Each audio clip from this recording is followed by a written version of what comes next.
It is often asserted that dog owners or dog culture is stupid or dumb. So let's look at something that might be able to explain this.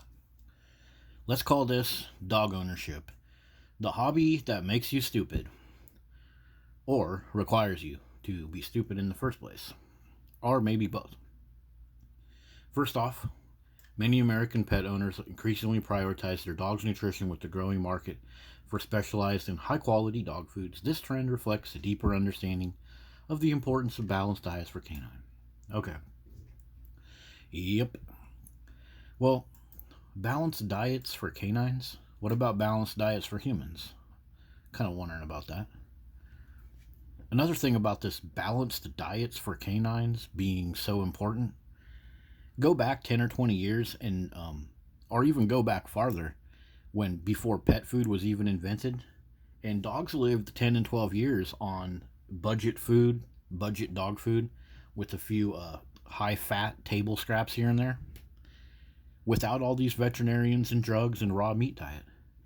So that's not necessarily true. I mean, dogs will eat a cat turd anyways. So yeah, something's not right with this. So many dog owners prioritize their pet's nutrition over their own, seeking high quality specialized diets for dogs like they told us before. Research also indicates that pet owners believe they are providing better nutrition for their pets than they do for themselves. I've seen this on many different studies online, like the conversations in the Facebook group. A lot of people will say something like, "My dog eats before we do. I would sacrifice this so my dog can have a good life. I work extra hours so my dog can have a good life." They even have signs that you can go buy on Etsy and eBay and everywhere else proclaiming all of these self sacrificing things for their dogs. Yeah. So now we gotta stop in at Texas for a second here. I mentioned this one before in my videos. This is Texas. Other states have this similar statistic. It says more than 2/3 of Texan pet owners are concerned with their pet's diet than their own. Yeah. As it says here, they're more concerned with the nutritional benefits of their pet's diet than their own. And so that's crazy. It's too bad they're not concerned about their fellow humans and Texans as much, but we'll pop back over to this bit of information later because it applies to something we got to look at. And, as we know, some dog owners prioritize their pets' needs over their own, leading them to cut back on food expenses. Oh, that means they're going to cut back on expenses for their kids, too, or their uncle or their grandma, or if they work in a restaurant or other human place that is part of serving their fellow humans. If they can cut back costs in that area, they're going to do it too. And they're going to use that extra money to go home and feed their dogs. Because as it says here, they got to ensure the dog is well fed. People, American dogs, it's like 40% or more, are obese. Big old fat mutts running around sucking down food while our kids can't get enough nutrition or, you know, other things that the money you spend on for that dog food. And they say this behavior stems from a strong emotional bond and desire to provide for their pets. Well, how about the desire to provide for your fellow humans? Your humans should come first. I mean, dog owners will even say that there's no bad dogs, only bad humans.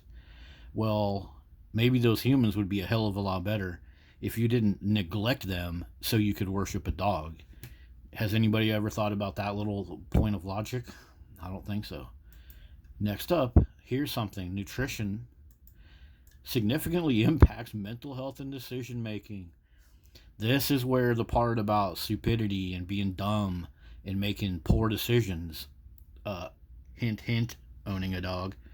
As a balanced diet provides essential nutrients that support brain function and emotional stability. Ooh, are dog owners typically emotionally stable?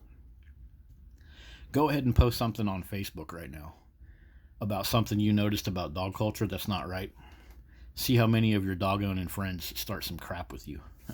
I've already run that little experiment a few times, and every time dog owners are always coming up there to trash talk me. Or just ask your neighbors to keep their dogs quiet or keep their dogs put away. Ask the pit bull owners that are having dogs running stray to do something about it. Watch how they act. Watch how dog owners act. I'm going to go a little off the rails here for just a second. But talking about emotional stability in dog owners, veterinarians have a big problem with irate dog owners. And look at this guy. This guy right here, his XL Bully dog died during surgery. And he punched Steven Stead, which was the surgeon for the dog, because the dog died.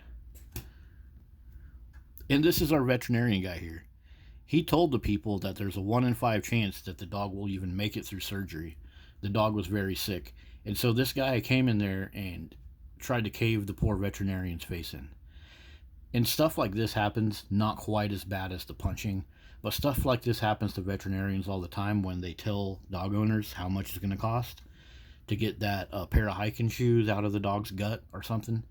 And they get treated like crap. So on that point of emotional stability, I just wanted to throw that one in for everybody to give some thought to. Okay, so we know that nutrition is important to be happy and healthy. Poor nutrition can lead to mood swings, cognitive difficulties, decision making. You know, it basically is going to make you look stupid. You're going to do stuff that you shouldn't do. You're going to make emotion-based decisions, and a lot of that is in the dog culture. Everybody is wrapped up in this guilt about not being good enough for their dog, and so they have emotional decision making, and it's largely tied to this lack of nutrition because they put their dogs first. Lack of nutrients that support brain function. You're going to tell your brain, you're going to tell your human brain, look, just shut your mouth. I got to take care of a dog. Not too smart there. So another thing that affects this discussion, many Americans live paycheck to paycheck. And many of these are the ones that own dogs. We have at least 90 million pet dogs in America. And that doesn't count like the foster dogs, the 501c3 shelter dogs, police dogs, and all those dogs. So we got a hell of a lot of dogs. Notice this. Millennials are affected by this in a large proportion. Millennials are also one of the largest groups of dog lovers. Yep, big surprise there, huh? Well, guess what? Owning a dog can come with significant expenses. So you're living paycheck to paycheck, and then you're going to give yourself an additional expense. Yeah. And they say it's $1,500 to $9,900 per year. No way. It's way more than that. With all the stuff that people buy for their dogs. This number that they're giving you right here, that's just like the basic food and stuff for a dog. They're not counting in the fact that you're going to be idling your car more because the dog's in there. You're going to be running the heat and AC in your house more. You're going to be replacing carpets, paying for dog insurance. There are tons of things that they don't calculate into this little number that they give you. But regardless, it's a significant expense for people that are already having financial problems. And so guess what? We're back to the whole thing about food and nutrition. Financial stress can impact your food and nutrition.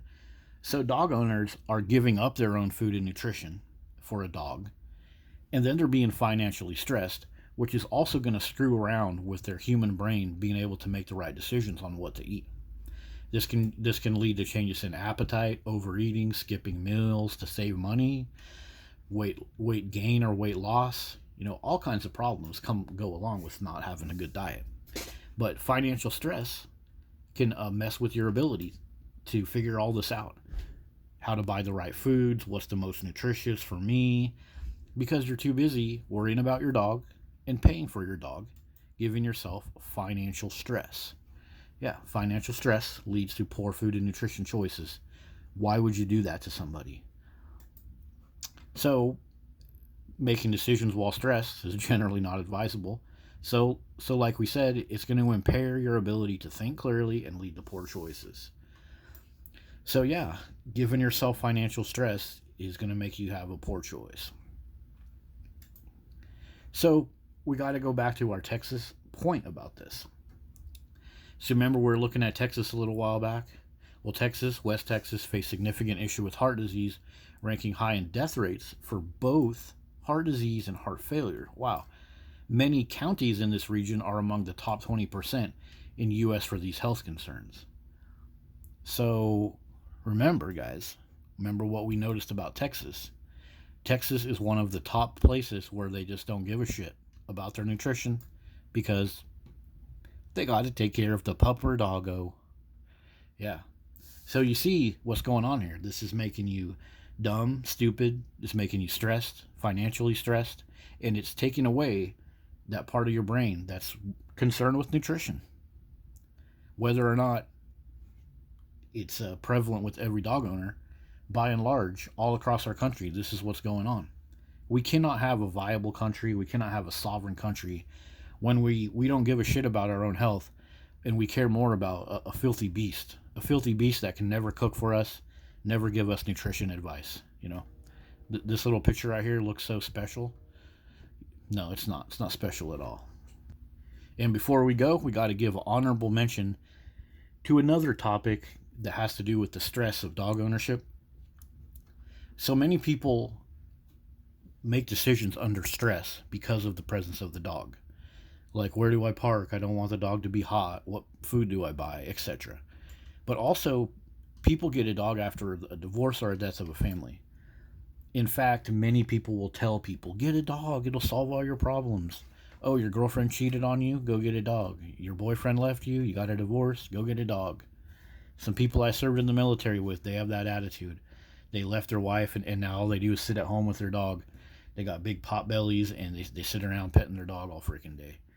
And it's not that great, guys. They say it's going to fill an emotional void, but what you've done is you made somebody choose to get a dog under a stressful condition, and like we looked at earlier, that's not good for you.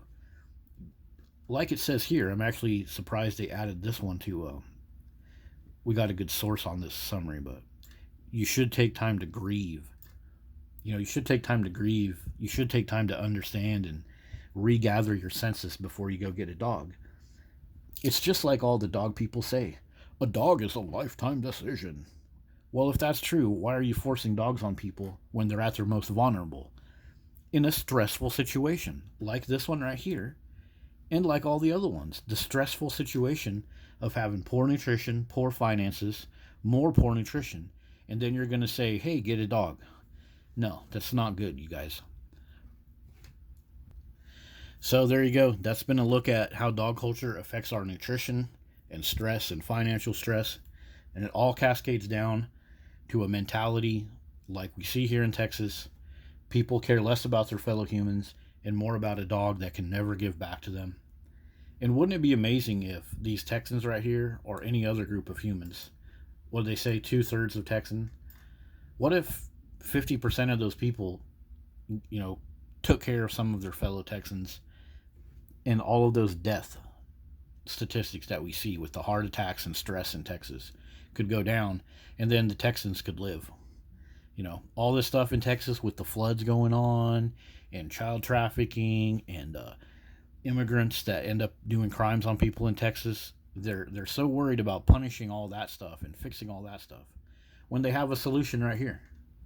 Quit worshiping dogs and start worrying about your own nutrition. Texas and everywhere else, hopefully.